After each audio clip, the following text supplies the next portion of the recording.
Heads up, it's the Roll Jays podcast, the voice of the Creighton basketball fan. With your hosts, Jimmie Allen, Alex Drake, and Casey Matthews. Join the crew and meet CU players, coaches, and a whole lot more. Now, the Roll Jays podcast. Here's Jimmie Allen. Welcome into the Roll Jays podcast, brought to you by Pixel Fire Marketing, Pyramid Contractors, and Pepper Jack's Grill. Jimmie Allen, Casey Matthews, Alex Drake. Excuse me, with you here on Senior Day. Creighton leads 52-44 at halftime over Butler. And guys, if you had told me Stephen Ashworth would have started the game 5-6 from 3, I thought we'd be up by 20 going into the half. Oh, no question. I mean, he's played unbelievable and really kept us in it because early on our offense was not playing very well other than him shooting. And defensively, even though I thought our effort was good, they were hitting tough shots, and that happens. And that's why he's a senior leader who's one of the best shooters in the country. And this is one of those games where, like, we all kind of maybe just expected because of the story that Ryan Kalkbrenner would be the one that would come out dominating this game. And it's ended up being Stephen Ashworth. So we'll see if they can switch that around in the second half. Yeah, absolutely. I mean, we've talked about Stephen Ashworth ad nauseum for the last 2 years. He had struggles early last season, but towards the second half of the year, and especially towards the end, he became one of the big shot guys, right, late in games. And Stephen Ashworth has been nothing short of spectacular today. And then, Casey, you and I were talking before we hopped on here. Defense has not been bad. They are hitting tough shots, and it just seems to be once in a while something that Butler does against Creighton. Butler, for whatever reason, over the years has given Creighton some problems here and there. But I'm not going to say Ryan Kalkbrenner wasn't dominant in the first half because he was also dominant. He just didn't get as many touches because Stephen Ashworth was so hot. Yeah, both guys are, Stephen 7-11 from the field, Ryan Kalkbrenner 7-10. Ashworth with 21 in the first half, Kalkbrenner with 15, and maybe senior day today. But I'm going to push back on you guys just a little bit because I thought Creighton really struggled with switches in that first half defensively. For the first half of the first half, I should say. That first 10 minutes, Creighton didn't do a very good job keeping up their switches, and it really felt like Butler's pace really threw Creighton off, and I think they were running a little bit more than they did in the first game that we saw back in January. But Creighton did a really good adjusting. I think seeing Jimmie switch and playing a little bit more inside out rather than sticking to the perimeter had a little bit to do with that, but great call by the coaching staff getting the switch there too. Yeah, I mean, what I feel like is we really struggled guarding those pin downs, and they were able to curl them because we didn't get on the hip and chase them off those pins. Whenever you do that, you're essentially inviting that shot, okay, because you're coming off that pin down and there's so much space. If the defender doesn't get on the hip and chase him through there, it's a pretty wide open shot, and Butler's hit him.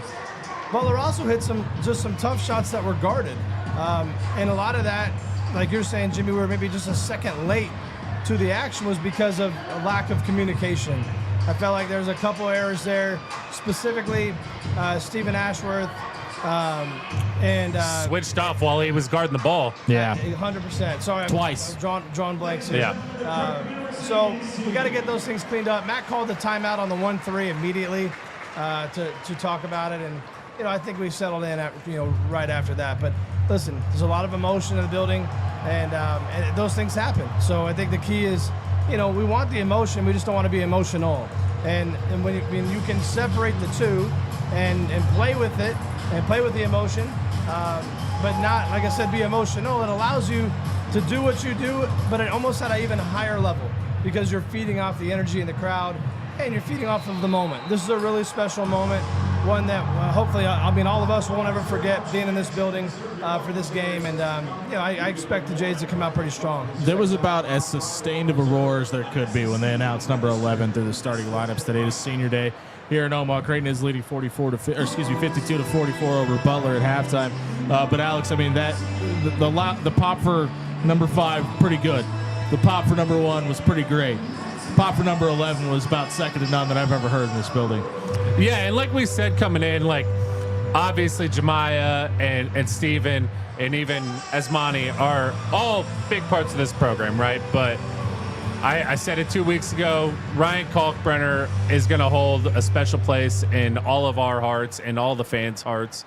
And Yeah, even though it's senior day, it's Ryan Kalkbrenner day today.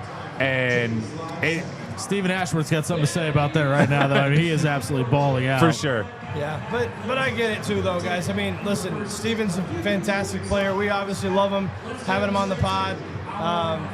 But Ryan's been here for 5 years. We've seen Ryan grow up.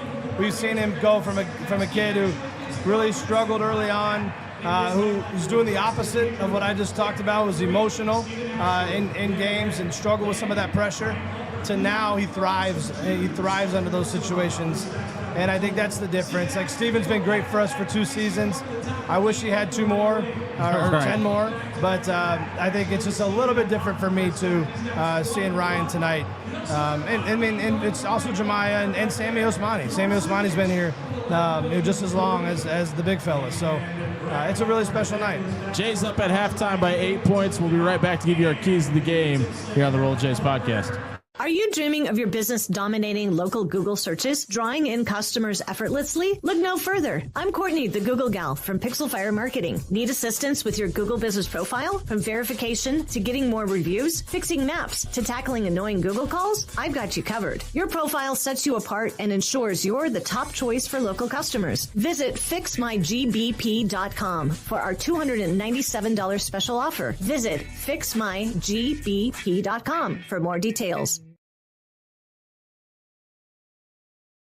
When you shop local, you help strengthen our community. So if you need roof repair, gutters, siding, even windows, call local Pyramid Contractors. They're the #1 roofer in Omaha for more than a dozen years. Let Pyramid Contractors come and give you a free estimate. Give them a call at 402-502-9300. That's 402-502-9300.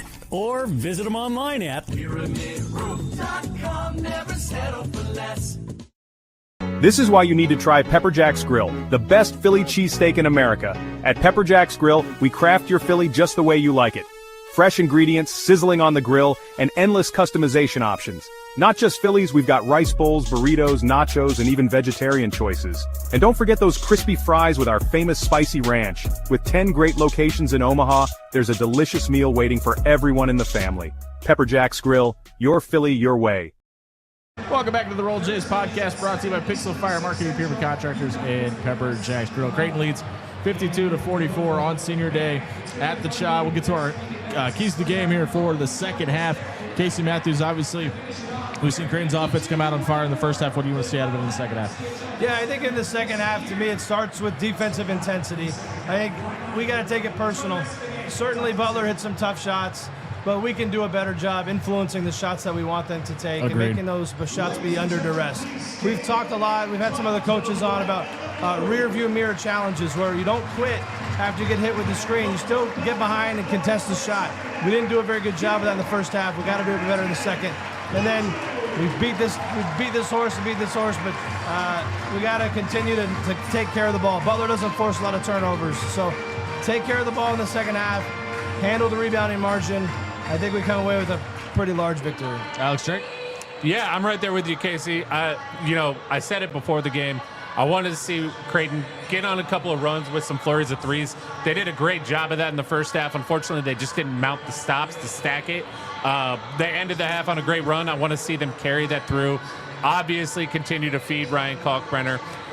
Another key I gave before the game, I wanted to see a 2-to-1 assist-to-turnover ratio. They are currently destroying that with a 5-to-1. I want to see them maintain that. And then I want to extend that rebound margin. You're +4 on rebounds right now. I want to see that around 12 at the end of the game. Yeah, the Jays right now with just 3 turnovers, all 3 from Stephen Ashworth. That's neither here nor there. But yeah, I want to see that continue. I want to see them keep that under double digits. We talked about that in the pregame show. They've obviously done a great job taking care of the basketball in the first half. And I want to see Jason Green get involved. He hasn't taken a shot yet in that first half. I think he's a key component for this team as just a linchpin going forward. I'd like to see him get involved here in the second half. The 3 of us will be back on 1620 The Zone immediately following the game, taking your phone calls at 402-951-1620. Let me recorrect that. After John Bishop's Senior Day coverage, we'll be back on 1620 The Zone. We'll be catching up with Creighton assistant coach Steve Murfeld as well. Trey Ziegler. We'll see you after the game on 1620 The Zone. This has been the Roll Jays podcast, brought to you by Pixel Fire Marketing, Pyramid Contractors, and Pepper Jack's Grill.